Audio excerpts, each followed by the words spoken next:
Shrimad Bhagavatam canto one summary.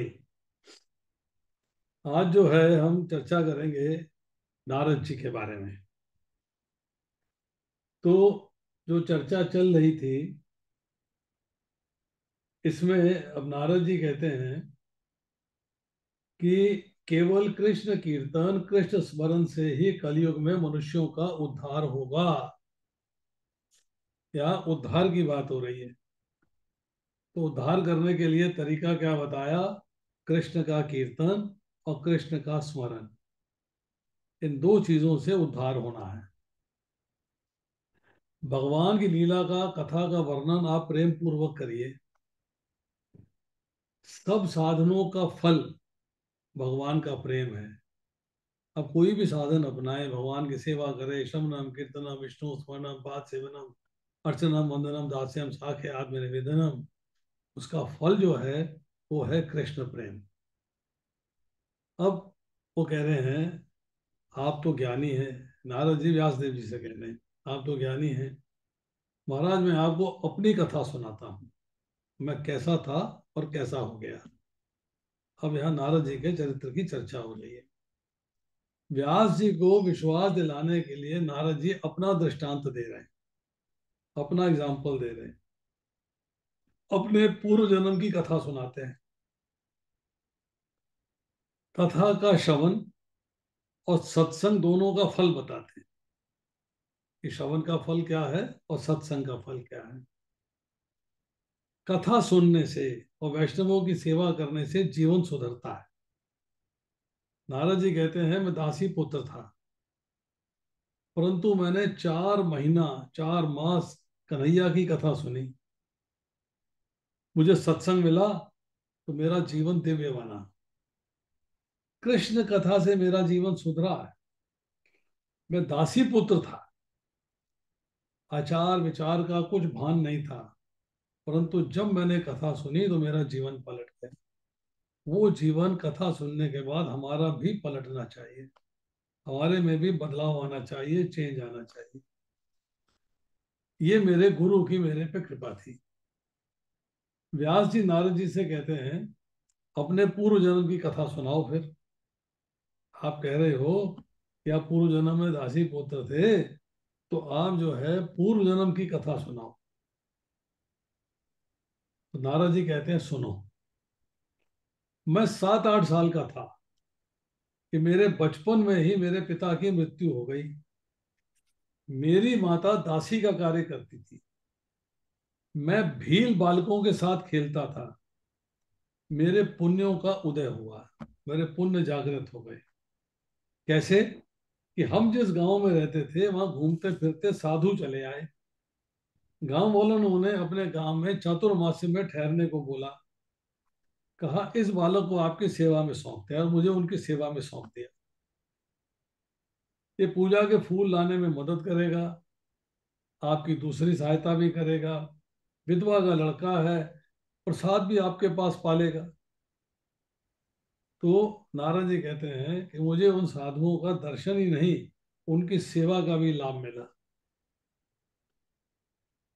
जब तक किसी महापुरुष की, किसी महात्मा की, किसी वैष्णव की प्रत्यक्ष सेवा नहीं करो, तब तक मन में से वासना नहीं जाती, डिजायर्स खत्म नहीं होती।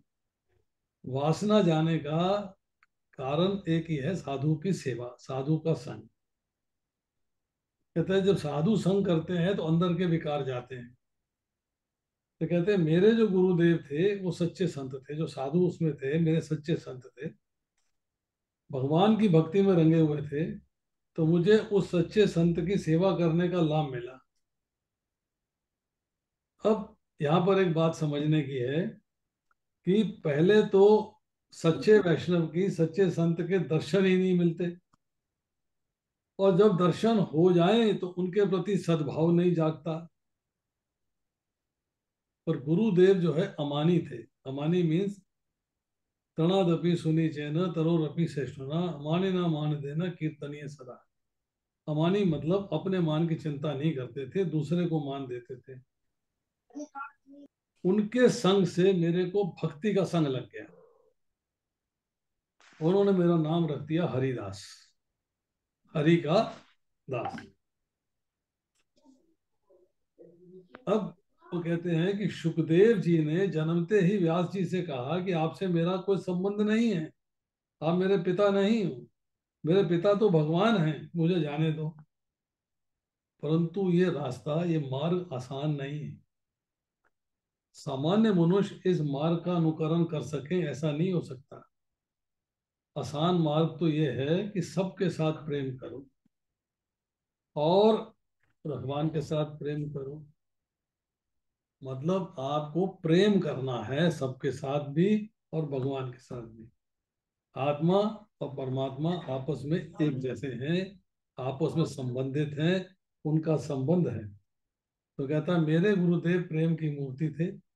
मैं गुरु जी के उठने से पहले उठता था, गुरु जी की सेवा के समय मैं फूल तुलसी ले आता था, और गुरु जी जिसमें से दिन में 2 बार कीर्तन करते थे और सवेरे ब्रह्म सूत्र की चर्चा करते थे। परंतु राज को रात को रोज कृष्ण कथा और कृष्ण कीर्तन करते थे। कन्हैया उनको बहुत प्यारा था। तो मेरे गुरुदेव के इष्ट देव बाल कृष्ण थे। ये ऋषि, मेरे गुरुदेव, बाल रूप कृष्ण की आराधना करते थे। कारण कि बालक जल्दी प्रसन्न हो जाते हैं, बाल कृष्ण जल्दी प्रेम करते हैं, जल्दी प्रसन्न होते हैं। कन्हैया का कोई भक्त जब उसे बुलाता है तो कन्हैया दौड़ कर आता है। ये कह रहे हैं कि कन्हैया का जब कोई भक्त उसे बुलाता है तो कन्हैया जो है वो दौड़ कर, भाग कर आते हैं। देखिए,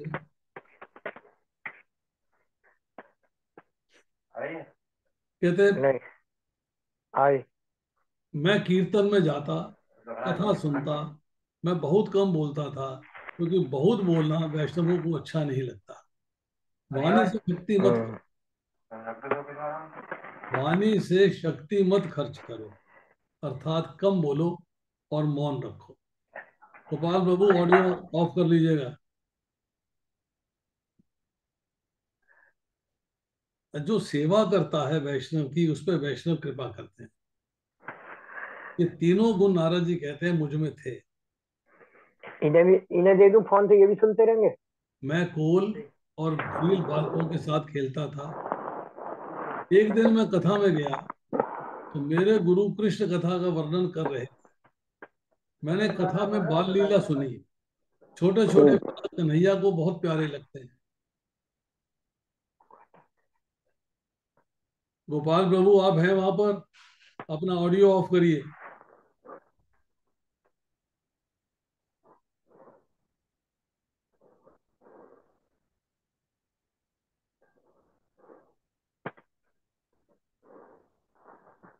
कथा सुनकर भगवान के प्रति मेरा सद्भाव जागा। कृष्ण कथा ये प्रेम कथा है। कृष्ण कथा में योगियों को, स्त्रियों को, बालकों को, सबको आनंद आता है। कि कृष्ण की कथा ही ऐसा दिव्य है जो सबको आनंद देती है। और जब कृष्ण कथा में मुझे आनंद आने लगा तो मेरा खेलना छूट गया।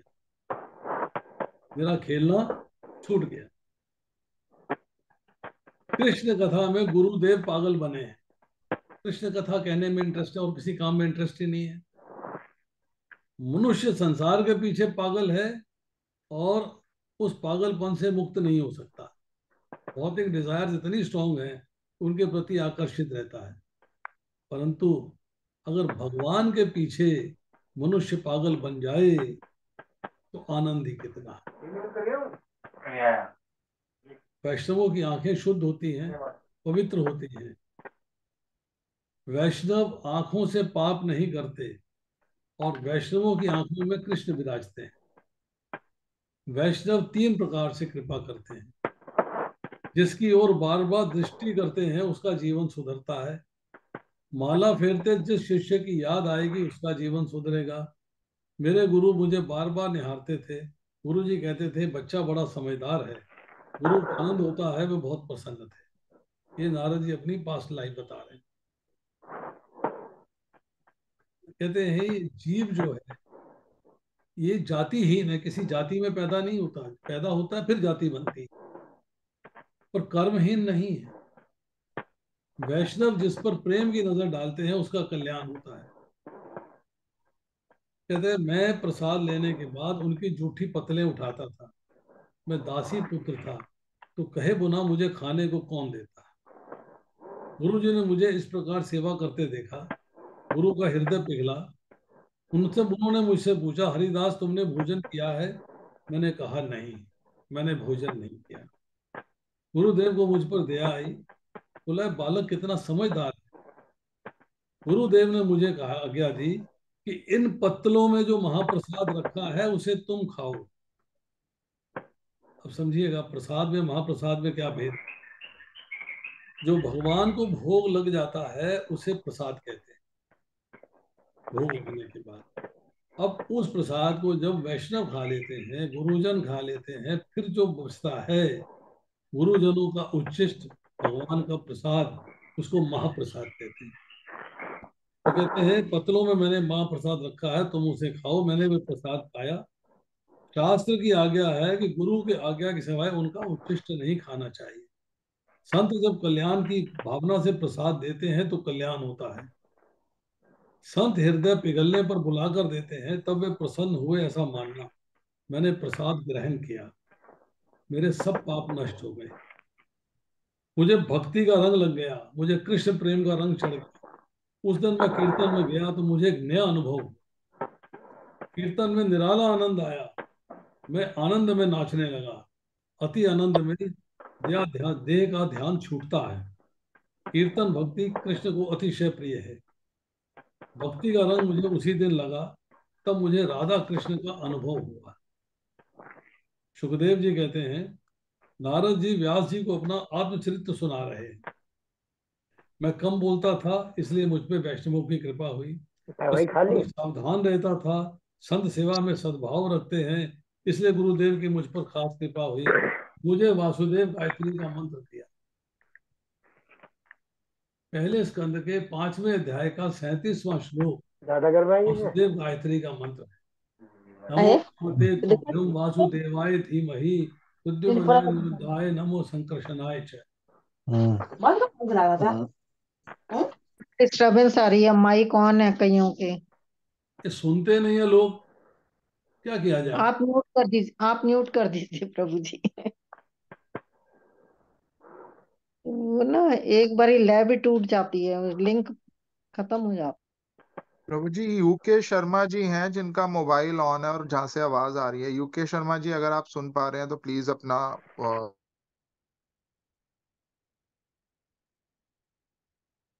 मैं तो लेक्चर छोड़ के ना ढूंढता रहता हूँ कि किसका माइक ऑन है। किसी एक को होस्ट की जिम्मेदारी लेनी पड़ेगी, तो सबके माइक ऑफ कर दे।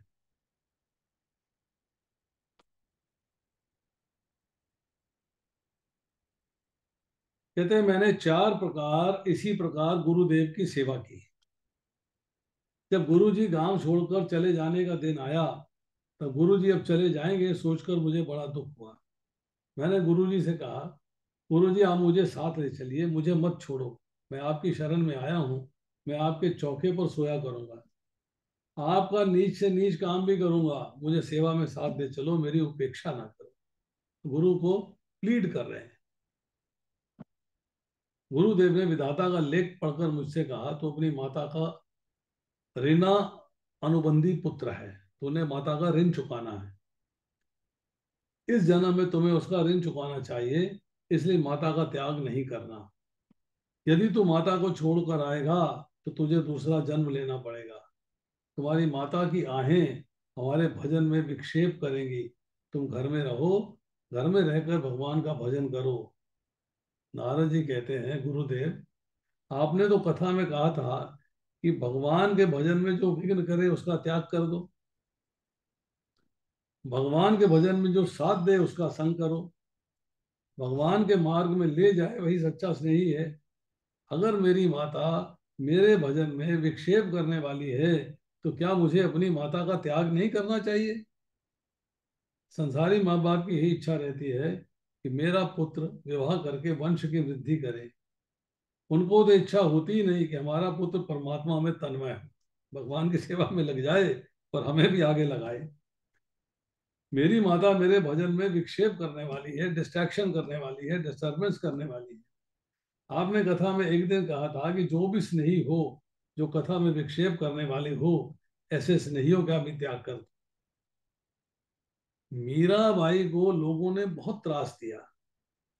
मीराबाई ने घबराकर संत तुलसीदास को पत्र लिखा कि जब मैं 3 साल की थी तब मैंने गिरधर गोपाल के साथ शादी करी थी। ये मेरे संबंधी मुझे कष्ट देते हैं, मुझे क्या करना चाहिए। तुलसीदास ने चित्रकूट से पत्र लिखा, कसौटी सोने की होती है, पीतल की नहीं। तुम्हारे ये कसौटी है। बहुत सुंदर रामचरितमानस से बात कही है। जाके प्रिय न राम विदेही, सो छोड़िए कोटि वैरी, सम यद्यपि परम स्नेही। जिसे सीताराम प्यारे न लगे, जिसे राधा कृष्ण प्यारे न लगे, जो सगा भाई हो, तब भी उसका संग छोड़ देना चाहिए। दुसंग सर्वथा त्यागने योग्य है, दुसंग सर्वथा त्याज्य। मीराबाई ने पत्र पढ़कर मेवाड़ का त्याग कर दिया और वृंदावन आ गई। भक्ति बढ़ानी हो तो मीराबाई का चरित्र बार बार पढ़ो। संसारी माता पिता को भी पुत्र को संसार का ही ज्ञान देते हैं। माता के संग में रहूंगा तो भजन में विक्षेप होगा, नारद जी कह रहे हैं। तो गुरु जी ने कहा तू माँ का त्याग करे, मुझे अच्छा नहीं लगता। ठाकुर जी सब जानते हैं, तुम्हारी माता तुम्हारे भजन में विघ्न करेगी तो ठाकुर जी को लीला करेंगे। देखिए क्या बात कही गुरु ने, कि तुम्हारी माता तुम्हारे भजन में को विघ्न करेगी तो ठाकुर जी को लीला करेंगे। संभव है तुम्हारी माता को उठा लें, अथवा तेरी माता की बुद्धि को भगवान सुधार दें। घर में रहना, महामंत्र का जप करना, माँ का नादर नहीं करना।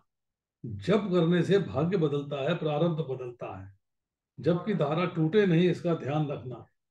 मैंने गुरुजी से कहा आप जप करने को कहते हो, ओ मैं तो अनपढ़ दासी पुत्र हूं, मैं जप कैसे करूंगा, जप की गिनती कैसे करूंगा। गुरुदेव ने बहुत अच्छी बात कही, बड़ी सुंदर बात है ये।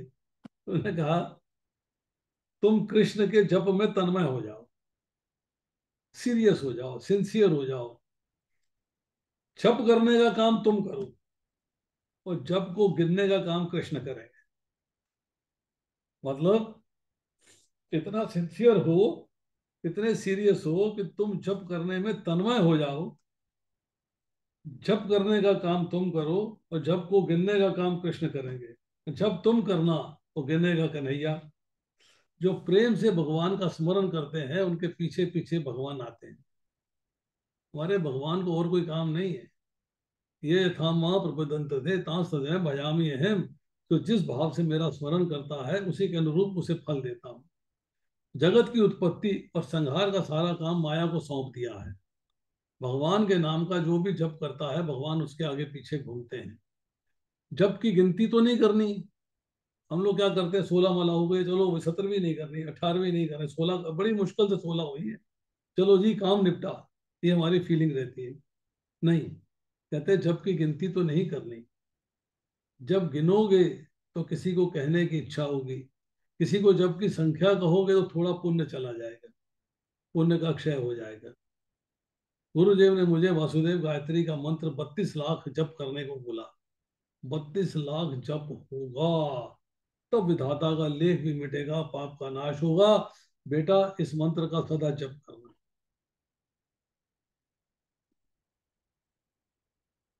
अब कहते हैं मंत्र का जप करने से भगवान के साथ जीव का संबंध बनता है। इस संसार में संबंध पहले होता है। बिना ब्रह्म के साथ, बिना ब्रह्म के साथ संबंध नहीं होता है। जप नहीं करोगे तो इसके बिना आपका भगवान के साथ संबंध नहीं बनेगा। फिर ब्रह्म साक्षात्कार होता है, अर्थात भगवान आपके सामने प्रकट होना शुरू हो जाते हैं। उनकी लीला प्रकट होने, प्रभुपाद लिखते हैं एक स्टेज आनी चाहिए जब आप जप करते हो तो भगवान की लीला खुद ब खुद स्मरण आने लगे, खुद ब खुद आपके सामने आ जाए। कहते रोज यही भावना रखना, कृष्ण मेरे साथ हैं, श्री कृष्ण प्रेम का स्वरूप है, वो तेरा कल्याण करेंगे। नारद बेटा तू बाल कृष्ण का ध्यान रखना। श्री कृष्ण का बाल स्वरूप अति मनोहर है। बालक को थोड़ा भी दो तो वो राजी होता है।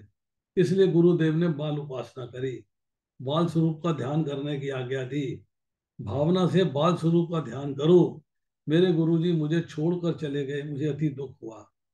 पूर्व जन्म के गुरु का नाम लेते ही नारद जी रोने लगे। व्यासदेव जी के सामने रो रहे हैं, आंसू बहा रहे हैं।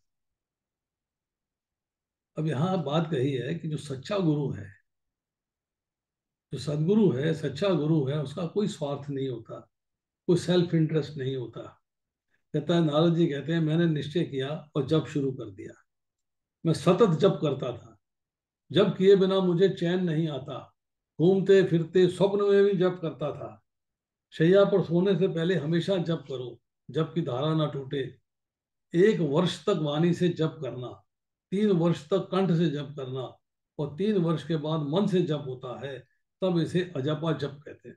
लोग कहते हैं ना, मैं तो अजपा जप करता हूँ। बहुतों से बात करते हैं, कहते हैं मैं अजपा जप करता हूँ। कहते हैं अच्छा, तो भैया तुम जो है 1 साल तुमने वाणी से जप किया, अब कंठ से जप कैसे करते हो और मन से जप कैसे करते हो? जब वो स्टेज आएगी तब अजपा जप होगा, कि वो हमें नहीं आता। बस कृष्ण जपते हैं, जपते रहते हैं, जपा जप अपने आप ही जप चल रहा, हमें नहीं पता कैसे होता है, चल रहा है चल रहा है चल रहा है। They are not able to explain. कहते हैं मेरा जप करना माँ को अच्छा नहीं लगता था, फिर भी मैंने 12 वर्ष तक 16 अक्षरी महामंत्र का जप किया। मनुष्य जप करते हुए छाया कपट बहुत करते हैं, इसी से उनके पुण्यों का नाश होता है। जप कर रहे हैं, बातें कर रहे हैं, जप कर रहे हैं, ऐसे ऐसे देख रहे हैं, कभी यूं देख रहे हैं, कभी यूं देख रहे हैं। जब करते हैं, कोई मिलने आ गया, उससे हाथ मिला लिया, उससे बातचीत कर ली, मतलब जब करते हुए आप सीरियस नहीं होते। तो माँ की बुद्धि को भगवान बदल देंगे, ऐसा सोचकर नारद जी कहते हैं, मैंने माँ से कुछ नहीं कहा, मैंने कभी माता का अनादर भी नहीं किया। उसके बाद माता एक दिन गौशाला में गई, वहां उसे एक सांप ने काट, सर्प ने काट दिया। सूत जी सावधान करते हैं कि सांप अपराधी को काटता है। माता ने शरीर का त्याग किया, भगवान ने कृपा करी। अनुग्रह मन्यमान, मैंने माना कि मेरे भगवान का मुझ पर अनुग्रह हुआ है। माता के देह का अग्नि संस्कार किया, मुझे आनंद हुआ। माँ मर गई है, मुझे खुशी मिल रही है। इस बात की खुशी है कि अब मेरा भगवान से संबंध जो स्थापित होगा, जो संबंध स्थापित करने के लिए जो कार्य करूंगा, उसमें कोई विक्षेप नहीं करेगा। मैं मात्र ऋण से मुक्त हो गया। घर में जो कुछ रखा था, मैंने माता के काम में ले लिया। मुझे भगवान में श्रद्धा थी, अतः मैंने कुछ भी संग्रह नहीं। जन्म से पहले मेरे लिए माता के स्तन में दूध पैदा करने वाला दयालु भगवान मेरे पोषण की व्यवस्था करेगा। और क्यों नहीं करेगा? भगवान विश्वंभर हैं, मैं अपने भगवान का हूं, तो क्या भगवान मेरा पोषण नहीं करेंगे? मैंने कुछ नहीं लिया, पहने हुए कपड़ों के साथ ग्रह त्याग किया। जिनका जीवन केवल भगवान के लिए है, वह कभी भी संग्रह नहीं करेगा। भगवान नास्तिक का भी पोषण करता है। नास्तिक कहता है, मैं भगवान को नहीं मानता, परंतु मेरा भगवान कहता है, बेटा तू मुझे नहीं मानता, पर मैं तो तुझे मानता हूं, तू मेरी अंश है। तू मुझे मत मान, तू नास्तिक है, पर मैं तो मानता हूं कि तू मेरा अंश है, इसीलिए मैं तेरा पोषण करता हूं। जीव भले ही अज्ञान में जो चाहे बोले, ठाकुर जी कहते हैं तू तो भगवान का अंश है, अर्थात मेरा अंश है। जो ईश्वर का नियम पालता नहीं, धर्म को मानता नहीं, ऐसे नास्तिक को भी भगवान पोषण करते हैं, तो क्या कन्हैया मेरा पोषण नहीं करेगा? ये नारद जी की फिलॉसफी है, क्या कन्हैया मेरा पोषण नहीं करेगा?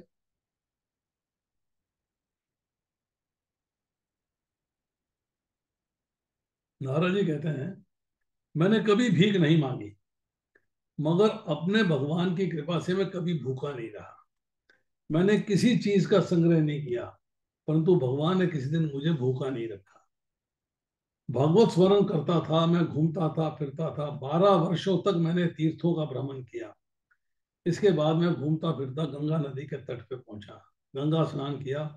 उसके बाद पीपल के वृक्ष के नीचे बैठकर मैं जप करता था, ध्यान से करता था, क्योंकि गुरुदेव ने आज्ञा दी थी कि खूब जप करना, ध्यान से करना। मैंने जप नहीं छोड़ा। गुरु ने कहा था, भगवान दर्शन दे तो भी जप नहीं छोड़ना। गंगा किनारे में 12 वर्ष रहा। 12 वर्ष भवन किया और 12 वर्ष गंगा के किनारे रहे। 24 साल मेरे मन में भावना थी, भाव था, कन्हैया मेरे साथ है, मेरे पूर्व जन्म के पाप बहुत होंगे, इसलिए मुझे भगवान के दर्शन नहीं हो रहे, परंतु श्रद्धा संपूर्ण थी, इस कारण एक दिन भगवान मुझे अवश्य दर्शन देंगे। भावना में, भाव में मुझे भगवान दिखते थे, परंतु मुझे बाल कृष्ण के प्रत्यक्ष दर्शन नहीं हो रहे थे। अपने श्री कृष्ण का मुझे प्रत्यक्ष दर्शन करना था। मुझे लग रहा कि कृष्ण मुझे कब अपनाएंगे, कब आएंगे, कब मुझसे मिलेंगे। मुझे श्री कृष्ण दर्शन की तीव्र इच्छा जागी। क्या ही अच्छा हो कि मुझे कृष्ण दिख जाएं, उनकी झांकी दिखाई दे। कहते मेरे पे भगवान ने कृपा करी। एक दिन ध्यान में मुझे सुंदर नीला प्रकाश दिखाई दिया। उस प्रकाश को देख के मैं जप करता था। उस प्रकाश में से बाल रूप कृष्ण का स्वरूप प्रकट हुआ। मुझे बाल कृष्ण के मनोहर स्वरूप की झांकी दिखाई दी। मेरे कृष्ण ने कस्तूरी का तिलक लगाया था, वक्षस्थल में कौस्तुभ मणि की माला धारण करी थी, नाक में मोती था, आंखें प्रेम से भरी हुई थी। मुझे जो आनंद हुआ है उसका वर्णन करने की शक्ति सरस्वती में भी नहीं है। मुझे ऐसा लगा कि मैं दौड़ता हुआ जाऊं और कृष्ण के चरणों में वंदन करूं। जैसे ही मैं वंदन करने गया, कृष्ण अंतर्ध्यान हो गए, गायब। मुझे लगा कि मेरे कृष्ण मुझे छोड़कर क्यों चले गए। वहां मुझे आकाशवाणी से आज्ञा मिली कि तेरे मन में सूक्ष्म वासना रही है, जिसके मन में सूक्ष्म वासना रह गई हो, ऐसे योगी को मैं दर्शन नहीं देता। इस जन्म में मेरा दर्शन तुझे नहीं होगा। क्यों तो तेरी भक्ति से प्रसन्न हुआ हूं, तेरे प्रेम को, तेरी भक्ति को पुष्ट करने के लिए तुम्हें दर्शन दिया है, परंतु तुझे अभी एक जन्म और लेना पड़ेगा। अभी तेरे बहुत से जप बाकी हैं। अगले जन्म में तुझे मेरा दर्शन होगा। दृष्टि और मन को सुधार, सतत विचार करके मैं तेरे साथ हूं। जीवन के अंतिम श्वास तक करना। भजन बिना भोजन करना पाप है। सत्कर्म की समाप्ति नहीं हुआ करती। जिस दिन जीवन की समाप्ति हो जाएगी, उसी दिन सत्कर्म की भी समाप्ति हो जाएगी। इसके बाद मैं गंगा किनारे रहा। मरने से पहले मुझे अनुभव होने लगा कि मैं इस शरीर से अलग हूं। जड़ और चेतन की गांठ छूट गई। जड़ और चेतन की, शरीर और आत्मा की जो गांठ लगी है, उस गांठ भक्ति के बिना नहीं छूटती। शरीर आत्मा से अलग है, ये सब जानते हैं, परंतु इसका अनुभव कौन करता है? Who remembers? ज्ञान का अनुभव भक्ति से होता है। अब एग्जाम्पल देते हैं संत तुकाराम महाराज का। संत तुकाराम महाराज कहते हैं, मैंने अपने आंखों से अपना मरना देखा है, अपने आत्म स्वरूप को निहारा है। मन भगवान में लगा हो और भगवान का स्मरण करते हुए शरीर छूट जाए तो मुक्ति मिलती है। मन को भगवान का स्मरण कराने में जप के बगैर कोई साधन नहीं है। जब जीभ से जप करो तो मन से स्मरण करना ही चाहिए। सारा जीवन जिसके पीछे गया होगा वही अंतकाल में याद आएगा। अंतकाल इस तरह मेरा जप चलता रहा, जबकि पूर्णाहुति नहीं होती, उद्यापन नहीं होता, भजन की समाप्ति नहीं होती। शरीर की समाप्ति के साथ ही भजन की समाप्ति। जीवन के अंत तक भजन करना।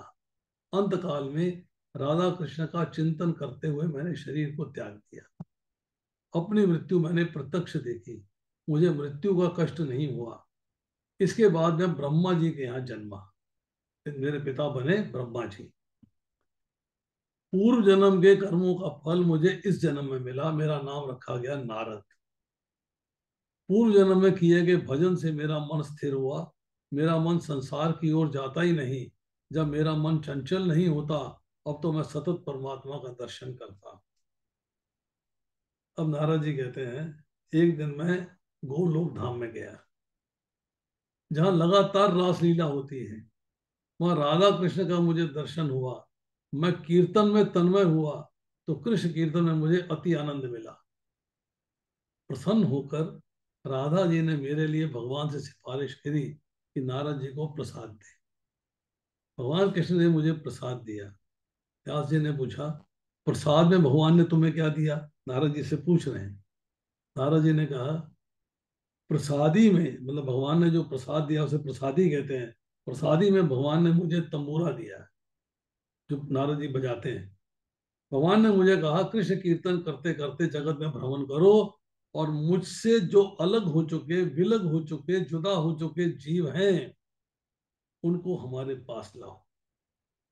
संसार प्रवाह में बहते हुए, सांसारिक वस्तुओं में आकर्षित हुए जीवों को हमारी ओर आकर्षित करो, हमारी ओर लेके आओ। भगवान को कीर्तन भक्ति अत्यंत प्रिय है। क्यों? मैंने एक बार पहले भी बताया था कि माया आपको नचाती है और जो नचाता है उसे नर्तकी कहते हैं। और अब उस माया से बाहर निकलना है, माया के नाचने से बाहर निकलना है, कृष्ण के लिए नाचना है, तो नर्तकी को उल्टा कर दो, न रतकी कीर्तन, कीर्तन करो। कीर्तन करेंगे तो भगवान को अति प्रिय है। फिर नारद जी कहते हैं मैं बिना लिए जगत में भ्रमण करता हूँ और नाद के साथ कीर्तन करता हूँ। जो जीव हैं या कोई योग्य चेला मुझे मिले उसे भगवान के धाम में ले जाता। मुझे रास्ते में ध्रुव मिला, मैं उसे भगवान के पास ले गया। मुझे प्रहलाद मिला, मैं उसे भगवान के पास ले गया। ऐसे भक्त मिले, मैं उन्हें भगवान के पास ले गया। जब कोई भक्त मिलते हैं तो उन्हें भगवान के पास ले जाता हूँ।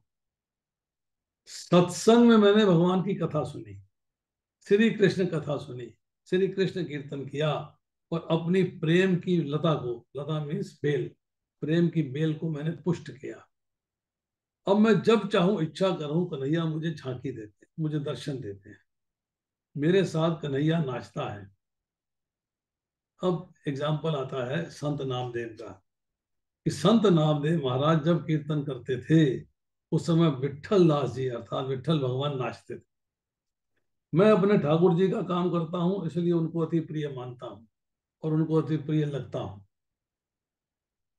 कीर्तन में संसार को भूल जाए तो आनंद आए। अगर कीर्तन में जब करते हुए, कीर्तन करते हुए संसार याद आए तो आनंद नहीं आता, जब उनको भूल जाए तब आनंद आएगा। कीर्तन में तन्मय हुआ मनुष्य संसार को भूलता है। कीर्तन से संसार संबंध छूटता है और भगवान के साथ संबंध बनता है। संसार का ध्यान छोड़ने का प्रयास करना चाहिए। कीर्तन में आनंद कब आता है? जब जीवा से भगवान का कीर्तन और मन से उनका चिंतन करेंगे और दृष्टि से उनके स्वरूप को देखेंगे, तभी आनंद आएगा। जीवा से जप हो रहा है, मन से चिंतन हो रहा है और दृष्टि से उनका स्वरूप दिख रहा है। कलयुग में नाम कीर्तन करने से पाप जलते हैं, हृदय शुद्ध होता है, भगवान हृदय में समाते हैं, भगवान की प्राप्ति होनी है। अतः कथा में कीर्तन होना चाहिए। कीर्तन के बिना कथा परिपूर्ण नहीं होती। कलयुग में स्वरूप सेवा जल्दी नहीं फलती। आप साक्षात सेवा करते हो, वो सेवा पूरी नहीं होती जब तक उसमें कीर्तन नहीं किया जाता। स्मरण सेवा, जब आप भगवान के नाम का स्मरण करते हो, भगवान का स्मरण करते हो, तो उसका फल मिलता है। व्यास जी, इन सब का मूल सत्संग है और सत्संग की बड़ी महिमा है। जो सत्संग करता है वही वैष्णव बनता है, वही संत बनता है। हमने पहले भी कथा सुनाई थी, आज फिर सुनाते हैं कि एक बार विश्वामित्र जी में और वशिष्ठ जी में बहस हो गई। विश्वामित्र जी कहता है कि जो तपस्या है वो बड़ी है और वशिष्ठ जी कहते हैं सत्संग बड़ा है। बहस हो रही है, तर्क वितर्क हो रहे हैं, फैसला नहीं हो पाया। तो वो फैसला कराने के लिए जो है शेषनाग पे चले गए, जिन्होंने अपने फनों के ऊपर ब्रह्मांड धारण किया हुआ। उनके बाद जाके संकर्षण भगवान से कहते हैं कि हमारा फैसला कर दीजिए, सत्संग बड़ा है कि तपस्या बड़ी है। उन्हें कहा मैं बड़ा थक गया हूँ ब्रह्मांड को उठाए उठाए, कोई ऐसा इंतजाम करो कि ब्रह्मांड मेरे सर से थोड़ा ऊंचा चला जाए, फिर मैं थोड़ा शांत होकर जवाब दूंगा। तो विश्वामित्र जी कहते हैं मैं 60,000 साल तपस्या करी है, मैं 10,000 साल की तपस्या का फल आपको प्रदान करता हूँ। कुछ नहीं हुआ। वशिष्ठ जी कहते हैं मैं सत्संग करता हूँ, मैं अपने एक क्षण का सत्संग का फल आपको देता हूँ। और ब्रह्मांड उठ गया। कुछ समय बीत गया। विश्वामित्र जी कहते हैं भगवान अब तो उत्तर दे दीजिए, अब तो ऊपर उठ गए आप। तो शेषनाग जी कहते हैं, विश्वामित्र बड़े मूर्ख हो, तुम्हें अब भी समझ में नहीं आया। तुम्हारे 10,000 साल की तपस्या ने मेरे फनों से ब्रह्मांड को ऊपर नहीं उठाया है, पर एक क्षण के सत्संग ने उठा दिया है। तो कौन बड़ा हुआ? सत्संग बड़ा हुआ। इसलिए सत्संग को करना अति आवश्यक है, इस बात को समझना चाहिए। सत्संग इज वेरी इंपॉर्टेंट। अब कहते हैं, नारद जी कह रहे हैं, कृष्ण कथा से मेरा जीवन सुधरा है। कृष्ण कथा सुनकर मुझे सच्चा जीवन मिला है। इसलिए कृष्ण कथा को सुनकर वैराग्य करो, स्वभाव को सुधारो। संयम से बढ़ा संयम को बढ़ाइए। आत्म संयम मीन्स अपनी इंद्र तृप्ति की इच्छाओं का त्याग कर दीजिए। संयम को बढ़ाकर ज्यादा भजन करोगे तो सफलता जरूर मिलेगी। नारद जी व्यास जी से कहते हैं, आप मुझे जो मान देते हैं वह सत्संग का मान है, मेरा मान नहीं है। सत्संग से ही मैं मान के योग्य हुआ। भील बालकों के साथ आवारा घूमने वाला मैं सत्संग से ही देव ऋषि बना। ये सत्संग का प्रभाव है। नारद जी दासी पुत्र थे। सच्चे साधु संत की सेवा करने से उनका जीवन सुधरा। शास्त्र कहता है कि संत जो हैं वो तीर्थ रूप हैं। पारस मणि लोहे को सोना बनाता है, फिर भी लोहे को अपना जैसा नहीं बनाता। वो लोहे सोना बना हुआ लोहा पारस मणि नहीं बन सकता, परंतु संत अपने संसर्ग में आए हुए को अपने जैसा बना लेते हैं। वैष्णव है, आप उनका संग करोगे तो आपको भी वैष्णव बना लेंगे। संत करे आपू समाना, संत आपको अपने समान बना लेते हैं। कहते हैं, मनुष्य को देवता बनने के लिए 4 गुणों की आवश्यकता है। इसमें 4 गुण होने चाहिए। एक संयम, दूसरा सदाचार, तीसरा स्नेह और चौथा सेवा। तो 4 गुण आपके अंदर हैं तो आप जो है, अब में दैवी संपदा आ जाएगी, दैवी गुण आ जाएंगे। और ये 4 गुण सत्संग के बिना नहीं आते। और सत्संग का फल भागवत में बताया गया है। सत्संग से नारद जी दासी पुत्र से देव ऋषि बन गए। मनुष्य हम लोग माया का दास बने हुए हैं। सत्संग करने के बाद इस माया से छुटकारा पाया जा सकता। सच्ची भक्ति का रंग लगता है, फिर व्यक्ति को प्रभु के बिना, भगवान के बिना चैन नहीं मिलता। नारद जी का चरित्र जो है भागवत का बीजारूपण है, बीज डाला है भागवत की कथा का। सत्संग और सेवा का फल बताना इस चरित्र का उद्देश्य है। सत्संग का फल क्या है और सेवा का फल क्या है,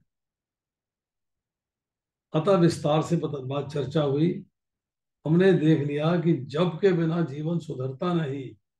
दान से धन की शुद्धि होती है, ध्यान से मन की शुद्धि होती है, और स्नान से शरीर की शुद्धि होती है, और परोपकार करने से मन की मलिनता पूर्णता नहीं धुलती। इसलिए ध्यान और जप की आवश्यकता है। भगवान का ध्यान करना, भगवान के नाम का जप करना, सत्संग करना, ये सब बहुत ही असेंशियल है, बहुत ही जरूरी है।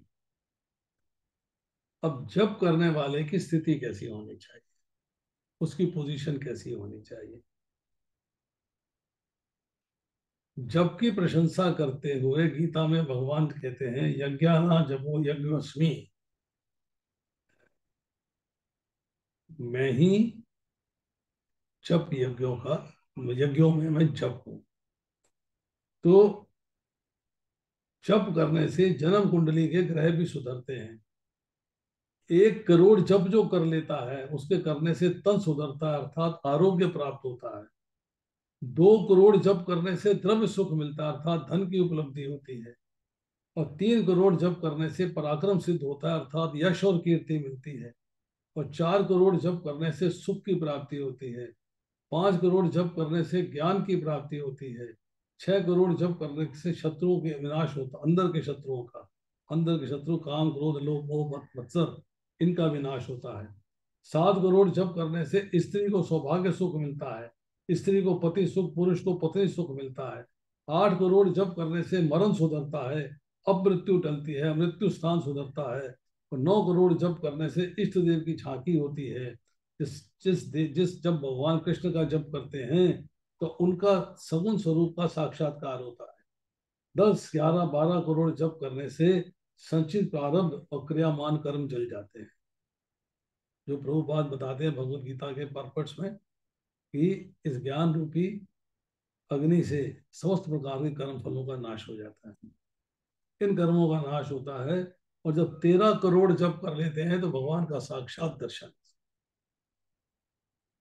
मतलब जप की इतनी महिमा बताई गई है।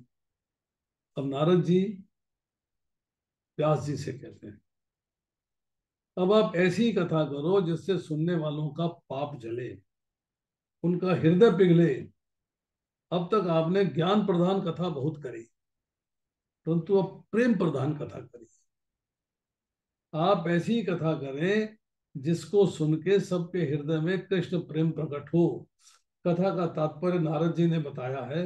कथा सुनने से भगवान के प्रति प्रेम जागे और संसार के विषयों के प्रति विराग जागे तो कथा सुनी कहलाई जाएगी। नारद जी ने व्यास जी को ऐसी आज्ञा दी है कि कृष्ण प्रेम में लीन होकर कथा करेंगे तो आपका और सबका कल्याण होगा। तब व्यास जी कहते हैं, आप मुझे ऐसी कथा सुनाएं, आप मुझे कथा सुनाओ। नारद जी कहते हैं, आप ज्ञानी हैं, आप अपना स्वरूप तो भूले नहीं हैं। आप समाधि में बैठिए और समाधि में जो दिखे वो कथा में लिखिए। जो आपकी इंद्रियां भौतिक संसार में हैं उनको भगवान के प्रति आकर्षित करें, अंतर अपनी आत्मा के प्रति आकर्षित करें, अंतर्मुख करें। जब आपकी समाधि जो है असंप्रज्ञात हो जाएगी, आपको अब भगवान के सिवाय किसी का ध्यान नहीं रहेगा, तब वो समाधि आपको भगवान के समीप पहुंचा देगी। जब भगवान के साथ होना जो समाधि है उसमें जब लीन हो जाएंगे तो नारद जी जब तक ना मिले नारायण का दर्शन नहीं होता। संसार में आने के बाद व्यक्ति जीव अपने स्वरूप को भूलता है। जब कोई संत कृपा करता है, वैष्णव कृपा करते हैं तो जीव को अपने स्वरूप का भान कराते हैं। व्यास नारायण को भी नारद जी की जरूरत पड़ी। इसके बाद नारद जी ब्रह्मलोक चले गए। व्यास जी प्राणायाम से अपनी दृष्टि अंतर्मुखी करी। वहां हृदय गुफा में उन्हें बाल कृष्ण के दर्शन हुए। तब व्यास जी को सब लीलाओं का दर्शन हुआ। व्यास जी को नारद जी बोले, नारद जी ने स्वरूप का भान कराया। इसके परिणाम स्वरूप व्यास जी ने श्रीमद् भागवत की रचना करी।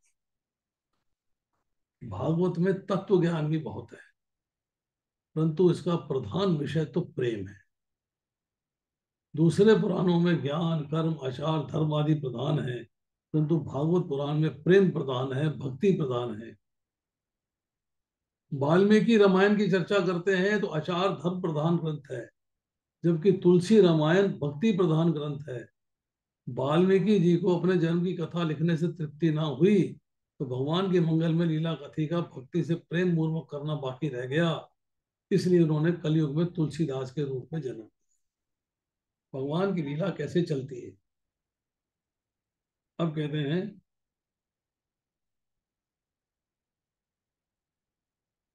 कलयुग में कुटिल जीव निस्तार हित, अपने हित की चिंता करता है, दूसरे के हित की चिंता नहीं करता। ये तो सबको विदित है कि वृक्ष की छाल तथा पत्तों में जो रस होता है उसे वृक्ष के फल में विशेष रस होता है। रस पूर्ण इस श्रीमद् भागवत फल का मोक्ष मिलने तक आप बार बार पान कीजिए, बार बार पढ़िए, बार बार सुनिए, बार बार मनन करिए। पिबत भागवतम रसमाल्यम, जब तक जीव और ईश्वर का मिलन ना हो जाए तब तक इस प्रेम रस का पान। भगवान में जब तक तुम्हारा लय ना हो तब तक इस प्रेम रस का पान करो, भागवत का आस्वादन किया करो, भागवत रस का पान करो। वेदांत अधिकारी के लिए है, सबके लिए सरल नहीं है। वेदांत त्याग की आज्ञा करता है। वेदांत कहता है सर्व का त्याग करके भगवान के पीछे पड़ो। भगवान के पीछे पड़ो मतलब भगवान की सेवा करो, भगवान की पूजा करो, भगवान की अर्चना करो, भगवान का स्मरण करो। संसारियों से संसार छूटता नहीं, भगवान से प्रेम जागृत करना बड़ा मुश्किल है। ऐसों के उद्धार के लिए कौन सा उपाय है? हाँ, है उपाय। त्याग ना कर सको तो कोई हर्जा नहीं, परंतु अपना सर्वस्व भगवान को समर्पण करो और अनासक्त रह के ही उसे भोगो। व्यास जी ने ब्रह्म सूत्र बनाया, योग दर्शन पर भाष्य रचा, परंतु उनको लगा कि कलयुग के मानव भोग परायण होंगे, इसी कारण उनसे इस योग में प्रवृत्ति नहीं हो सकेगी। उनके लिए करुणा करके भागवत की रचना करी। परीक्षित को निमित्त बनाकर संसार में फंसे लोगों के लिए व्यास जी ने भागवत की कथा रचना की, खासकर संसारिक व्यक्तियों के लिए। इस भागवत पुराण का संसारियों पर करुणा के कारण सुखदेव जी ने वर्णन किया है। भगवान के प्रेम के सिवा शुष्क ज्ञान की शोभा नहीं। ज्ञान प्राप्त किए जा रहे हैं, किए जा रहे हैं, किए जा रहे हैं, प्रेम को प्राप्त नहीं करने का प्रयास कर रहे हैं। प्रेम प्राप्त करना चाहिए, ये भागवत का उद्देश्य है। भक्ति के बिना ज्ञान की शोभा नहीं। जब ज्ञान वैराग्य से दृढ़ किया हुआ नहीं होता तो ऐसा ज्ञान मरण सुधारने के बदले संभव है मरण को बिगाड़ दे। संभव है ऐसा ज्ञान अंत काल में धोखा दे। मरण को भक्ति सुधारती है, भक्ति के बिना ज्ञान शुष्क है, ये मरण बिगाड़ता है। विधि निषेध की मर्यादा त्यागे हुए बड़े बड़े ऋषि भी भगवान के अनंत कल्याण में गुणों के वर्णन में सदा रत रहते हैं। ऐसी है भक्ति की महिमा। ज्ञानी को अभिमान सताता है, मैं बहुत ज्ञानी हूं, अभिमान होता है। भक्त को नहीं। भक्ति अनेक सद्गुणों को जागृत करती है, लाती है। भक्ति सर्व गुणों की जननी है। भक्त नम्र होता है, भक्त विनीत बनता है। भागवत कथा जो कथा पाप दूर करे, भगवान के प्रति प्रेम जागृत करे, वही सच्ची भागवत कथा है। भगवान की कथा और भगवान के स्मरण से हृदय को आर्द्र बनाओ, पिघला दो, प्रेममयी बना दो, प्रेममयी हृदय बना दो। उसका मंगलमय नाम का जप करो। कलयुग में मुक्ति पाने का यही तरीका है। विषयों का बंधन मनुष्य छोड़ दे तो मन को सच्चा आनंद सुख मिलेगा, भक्ति में आनंद आएगा।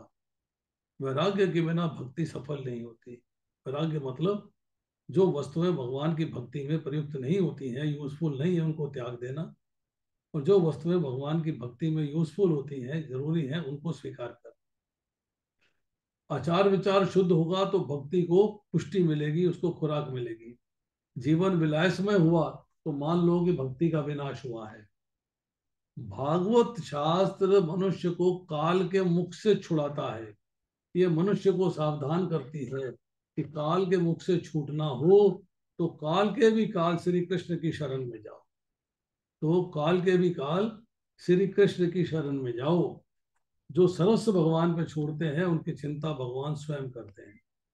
महाभारत युद्ध में दुर्योधन के ताना देने पर भीष्म पितामह ने प्रतिज्ञा करी थी, कल मैं अर्जुन को मारूंगा या मैं मरूंगा। इस प्रतिज्ञा से सब घबराए, कारण ये भीष्म पितामह की प्रतिज्ञा थी। ये सुनकर कृष्ण भगवान को चैन नहीं आया, रात को निद्रा नहीं आई। भीष्म की प्रतिज्ञा सुनकर अर्जुन की क्या दशा हुई होगी, ये सोचकर भगवान अर्जुन की स्थिति देखने आए। जाकर क्या देखते हैं कि अर्जुन तो शांति से गहरी नींद सो रहा है। भगवान ने सोचा भीष्म ने ऐसी प्रतिज्ञा करी है जो बड़ी भीषण है और ये शांति से सो रहा है। उन्होंने अर्जुन को जगाया और पूछा, तुमने भी भीष्म की प्रतिज्ञा सुनी है? अर्जुन ने कहा, हाँ सुनी है। तो कृष्ण ने कहा, तुम्हें मृत्यु का भय नहीं है, तुम्हें चिंता नहीं है? अर्जुन ने कह रही है, मेरी चिंता करने वाले आप हो, मेरी चिंता करें मेरे स्वामी, वे जागते हैं तो मैं शयन करता हूं, वे मेरी चिंता करेंगे, मैं किस लिए चिंता करूं? सब कुछ भगवान पे छोड़ो। भगवान मनुष्य की चिंताओं को दूर करते हैं।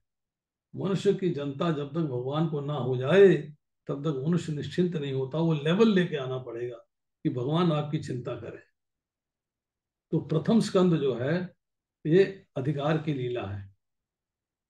अधिकार बिना संत मिले तो उसकी ओर सद्भाव नहीं जानता। अगर आपका अधिकार है, मतलब आप भक्ति के उस मार्ग पे चल रहे हैं कि आप में अधिकार हो गया, यह सब मुझे संत मिलना चाहिए, तो संत को खोजने की जरूरत नहीं है। खोजने से संत नहीं मिलते, भगवान की कृपा से संत मिलते हैं। आखिर जब तक मन शुद्ध नहीं होगा तब तक भगवान की कृपा नहीं होगी। जब तक मन दुर्जन रहेगा तब तक संत मिलते नहीं। आप वैष्णव बनने का प्रयास करोगे तो आपको वैष्णव जल्दी मिल जाएंगे। वैष्णव अर्थात संत आपको देखने की दृष्टि देते हैं। आपको संसार के चीजों का देखने का आनंद है, उसके उपभोग में आनंद नहीं लेना। संसार का ये ईश्वर का स्वरूप है, इसलिए इस जगत को ईश्वर में देखो और भगवान का स्वरूप के दर्शन करने का प्रयास करो। जगत के दर्शन करने का प्रयास मत करो। अब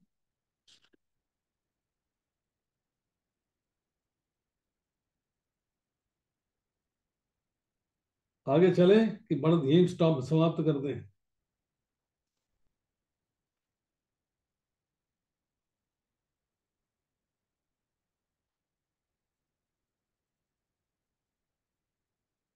सुखदेव जी और अप्सराओं का प्रसंग हम पहले ही कह चुके हैं। महाप्रभु जी ने वैष्णव के लक्षण बताए हैं कि जिसके दर्शन से कन्हैया याद आए वह वैष्णव है, जिसके संग आने पर भगवान याद आए वो वैष्णव है। अप्सराओं को सुखदेव जी के दर्शन से वैराग्य की उत्पत्ति हुई और कृष्ण कथा के पीछे वे पागल बन गई। जगत में संतों का, वैष्णवों का अभाव नहीं है, परंतु सत शिष्यों का अभाव है, अच्छे शिष्य नहीं है। अब जिसका अधिकार सिद्ध हुआ है उसे संत पुरुष मिल जाते हैं। अगर आपका अधिकार बन गया है, आपने एलिजिबिलिटी प्राप्त कर ली, योग्यता प्राप्त कर ली है कि ये भक्ति में आप योग्य बन रहे हो, तो आपको वैष्णव मिल जाएंगे, गुरु मिल जाएंगे।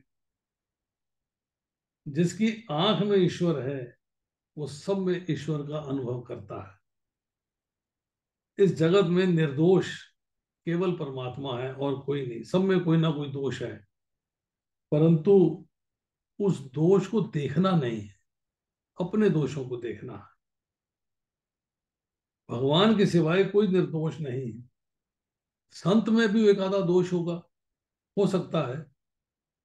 इसीलिए पूर्ण सत्यगुण प्रकट होने पर भी जीव इस शरीर में नहीं रह सकता, ईश्वर से अलग नहीं रह सकता।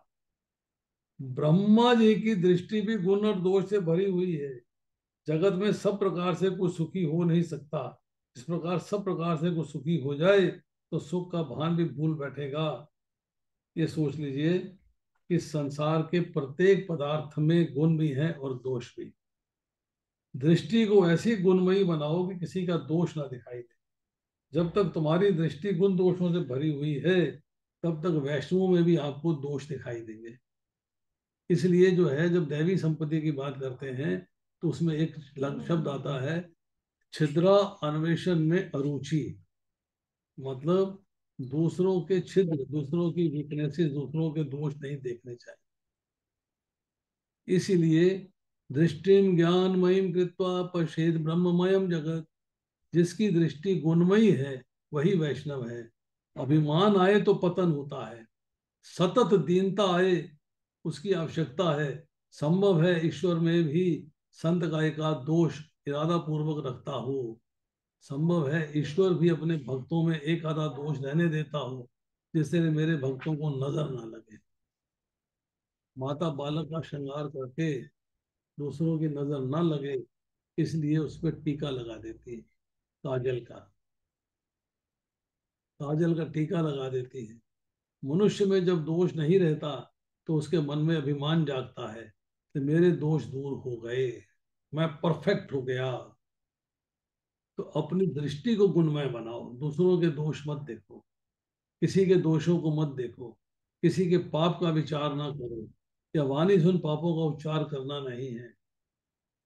अगर आपको संत बनना है, वैष्णव बनना है, तो क्या घर को छोड़ना है? नहीं, घर को छोड़ने की जरूरत नहीं है।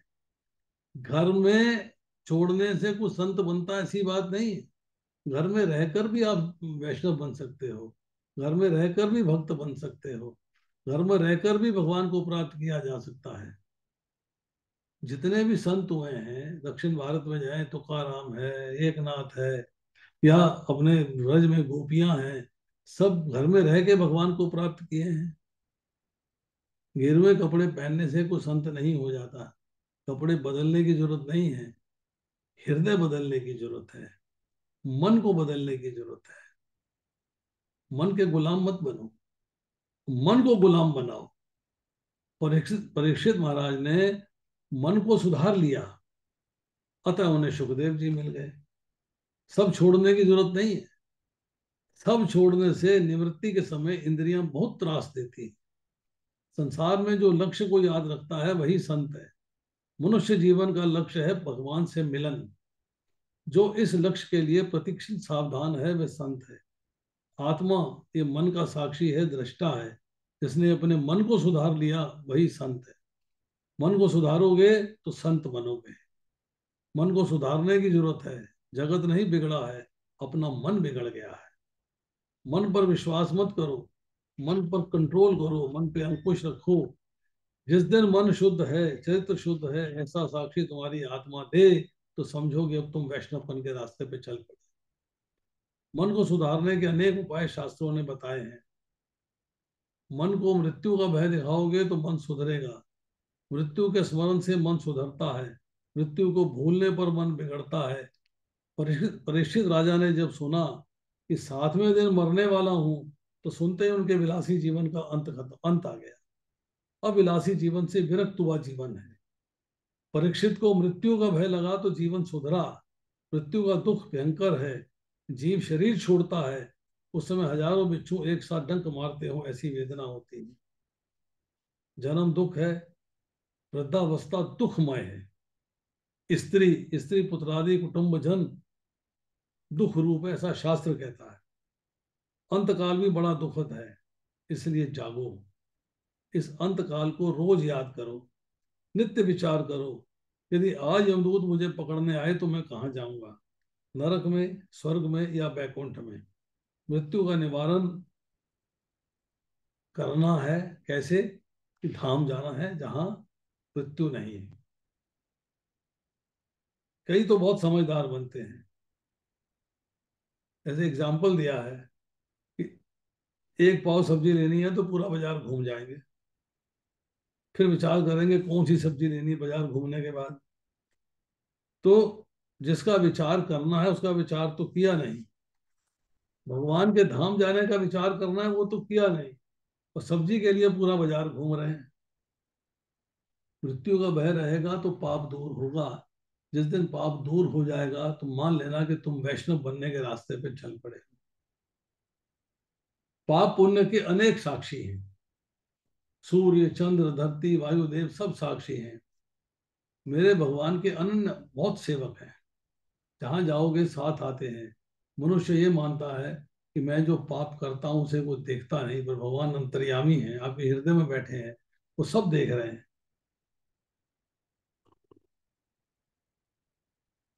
अरे भाई, एकांत कैसा भी हो वहां वायु है, और वहां भी तेरे अंदर भगवान विराजमान है।